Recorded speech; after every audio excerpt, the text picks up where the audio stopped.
Ow! Sakit niya. Sakit niya. Sakit ng bukol. I check my WBC. Sabi niya, paano ka nabuhay? Wala nga siyang ng mga bisyo, malinis na klase ng pamumuhay, pero nadali naman siya ng stress.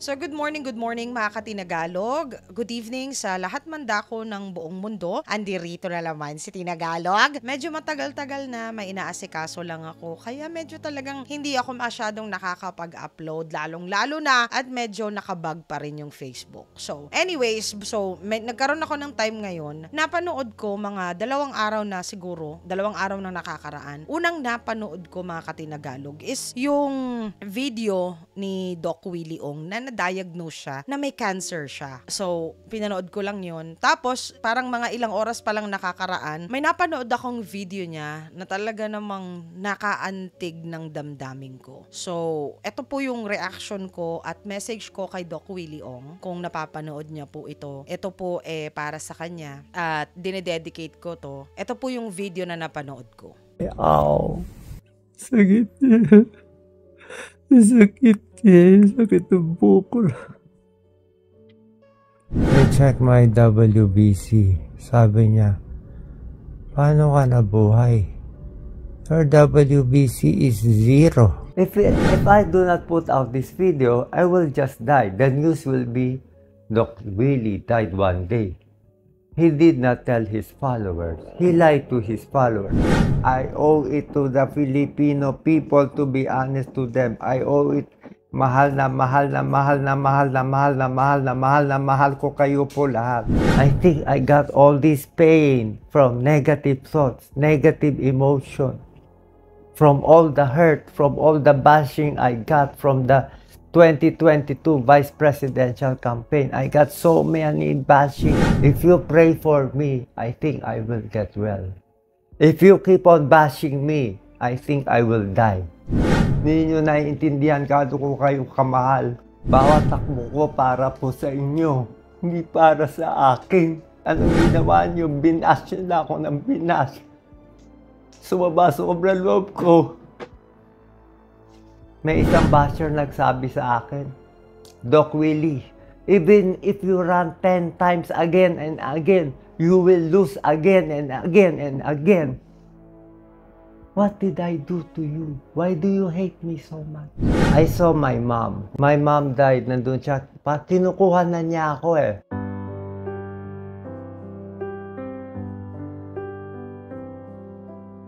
Okay. Pasensya na kayo, medyo ako kasi dahil nga mga Katinagalog ko, nung last 2022 election, ang binoto ko at karapatan ko is si Doc Willie Ong as Vice President. Kasi naniniwala ako na alam ng tao na to yung totoong nararamdaman ng mga katulad nating mga Pilipino na kung hindi pa halos talagang babawian na ng buhay, hindi pa makakapagpa-doktor, okay? So, at alam niya yung pinagdadaanan ng mga kababayan natin, totoong nakakadaupang palad ni Doc Willie Ong, ng taong to, yung mga totoong tao na totoong naghihirap. So, naniniwala ako, bago pa siya tumakbo, tumutulong na talaga siya sa tao na ang intensyon niya malinis, okay? Hindi siya galing sa mga politiko na noong sinaunang panahon pa bago pa ng panahon ng Hapon politiko na at biyasang-biyasa na kung paano tayo paiikutin. Itong tao na to, malinis siya. Alam niya kung ano yung salitang hirap at paghihirap. So kaya naniwala ako na makakatulong siya. Yun naman ang essence ng pagboto ng tao eh. 'Di ba? Hindi mo naman kailangan gusto ko yung iboboto ko. Hindi mo naman makakasama yung mga tao na yan sa pagtulog mo at pag-uwi mo sa bahay. Ang importante, alam nila kung paano gagawin yung trabaho. At totoong may puso sila, dapat naintindihan niya tayo ng totoo. So mabalik tayo. Sa mga katulad ko po, mga Katinagalog ko na social media influencer, sa TikTok, sa YouTube, sa Facebook na halos 2 milyon na, sa YouTube na 1 milyon mahigit na, at sa TikTok na kahit papano dumidikit na nga sa 0.5 milyon. Ang payo ko sa mga kabataan na gustong sumabak sa ganitong larangan.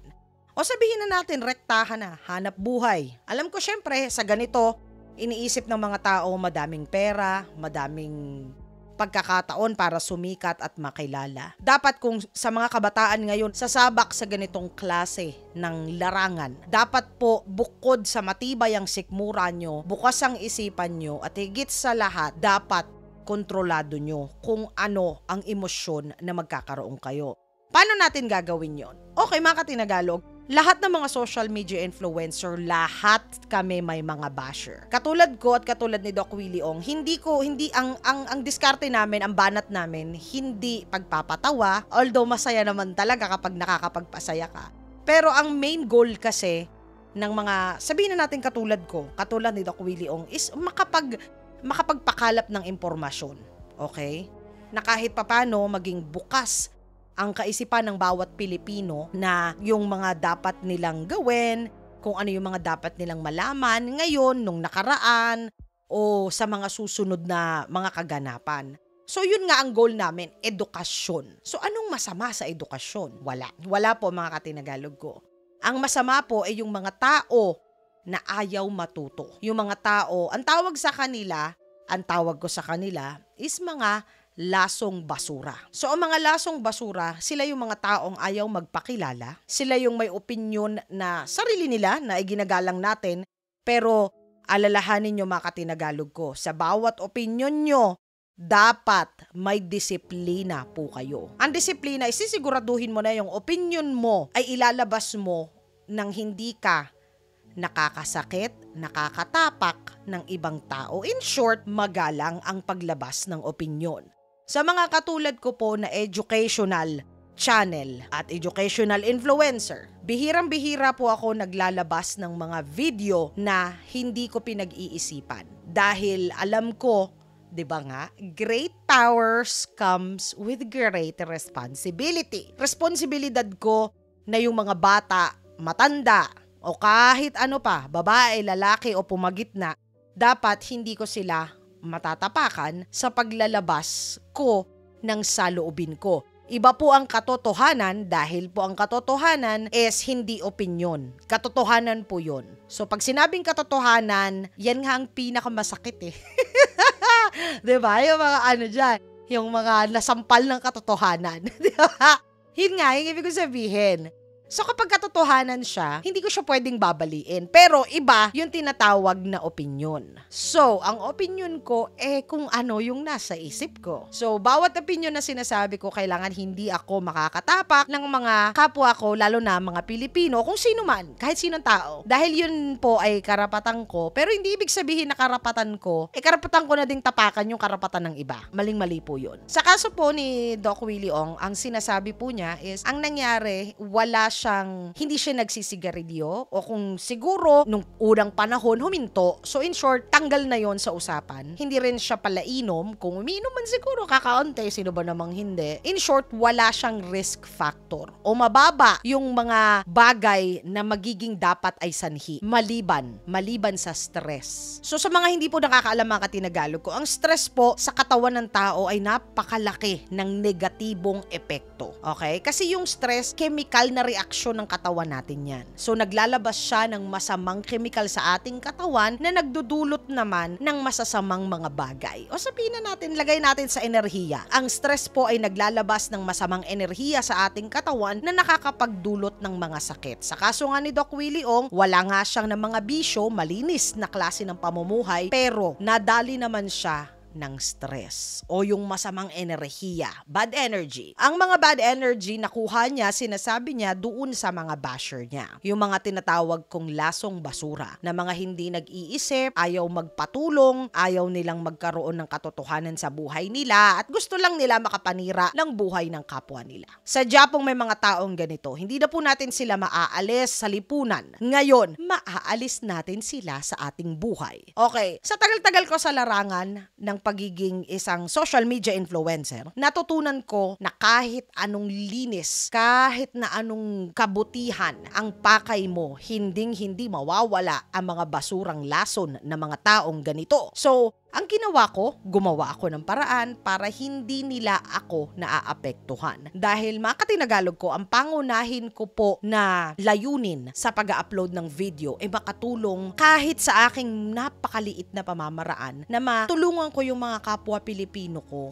para kahit papaano mamulat ang kanilang mga mata sa nangyari sa nakaraan, bukas, edukasyon. Katulad din ni Dr. Willie Ong. Natutunan ko na kahit anong gagawin ko may hindi masaya sa ginagawa ko. Kaya ang ginawa ko, kumuha ako ng sekretarya sa bawat social media. Para saan sila? Hindi dahil ayokong makabasa ng negatibo. Kung hindi, ang ginawa kong focus ay yung mga tao na totoong gustong matulungan, na gustong totoong matuto, na may kailangan talaga na uhaw sa karunungan, uhaw sa kaalaman. Sila yung priority ko. Ang nangyari kasi sa alab ng damdamin ni Doc Willie Ong, gusto niya lahat ng tao naiintindihan niya at gusto niyang matulungan lahat. Pero sa katotohanan mga katinagalog, hindi lahat ng tao gustong matulungan. May mga tao na feeling nila sila na talaga yung pinakamagaling at di nila kailangan ng tulong. Pag mga ganon, hindi na natin dapat papagaksayahan ng panahon dahil may mga tao na gusto talaga na matuto. Sila yung priority ko. Kaya kumuha ako ng mga tao na ang dadating sa akin na mga tanong, na mga komento is yung may sustansya o merong kahit papanong sabihin ko na may halaga. Kasi yung mga basurang lason, walang halaga kasi sa akin yun. Kasi unang-una, ayaw naman nila magpatulong, wala akong magagawa. Kung ayaw mong tulungan yung sarili mo, di wala akong maitutulong sa'yo. Ganun lang ako. Simple ang rules ko sa buhay ko. Kasi may mga taong gusto na matuto. Sila yung priority ko. Kaya yung mga bashers ko dyan, pasensya na kayo, hindi nakakarating yung mga pag-aksaya nyo ng effort. Hindi. Dahil sinasala ko lahat ng mga dapat na mabasa ko. Dahil kayo,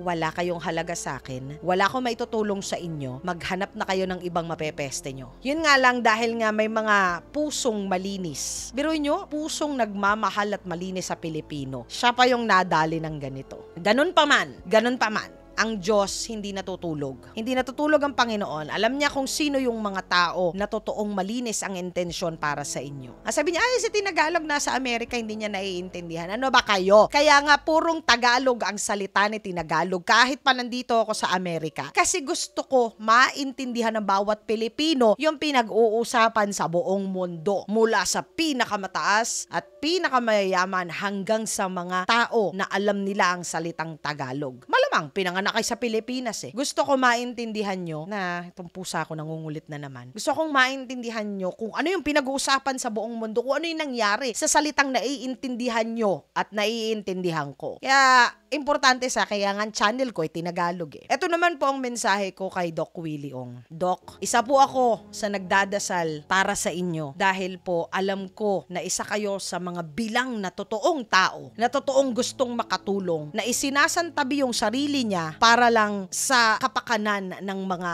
kababayan niya. Naniniwala ako sa inyo at naniniwala ako na alam nyo ang pinagdaraanan ng bawat Pilipino. Kasama nyo ako, Doc Willie Ong, sa pagdarasal sa Panginoon, sa paggaling ninyo. Pinagdadasal ko po sa Diyos. Hindi ko alam kung babasa nyo to or nakikinig kayo. Hindi na importante. Ang importante sa akin, gusto kong malaman nyo na maraming mga Pilipino ang nagdarasal para sa inyo at sa kagalingan nyo. Dahil naniniwala ako marami pa kayong matutulungan. Maraming mga kababayan natin ang matutulungan nyo kapag gumaling kayo. Kaya laban po, Doc Willie Ong. Isa po ako at karamihan ng mga Pilipino na natulungan ninyo sa naghihintay po sa inyong paggaling. Kung ano man ang kalooban ng Diyos, alam ng Diyos kung anong nakakabuti para sa atin. Alam ng Diyos isa ka sa makakabuti sa mga Pilipino. Kaya wag po kayong susuko, wag nyo silang intindihin dahil mas marami po ang nangangailangan sa inyo. Mas marami po ang natutulungan ninyo. Sana po patuloy pa kayong lumaban para sa mga Pilipinong katulad ko at katulad ng mga nandun sa atin sa Pilipinas. Isa po ako, Doc Willie Ong, sa nananalangin in the name of God na sana po ay gumaling po kayo. Laban lang po, Doc Willie. Pasasaan ba at ang kalooban ng Diyos ay ibibigay po para sa bawat isa sa atin. Get well soon po, Doc Willie Ong, and God bless you. Ayan, mga katinagalog ko, yun po ang message ko kay Doc Willie Ong.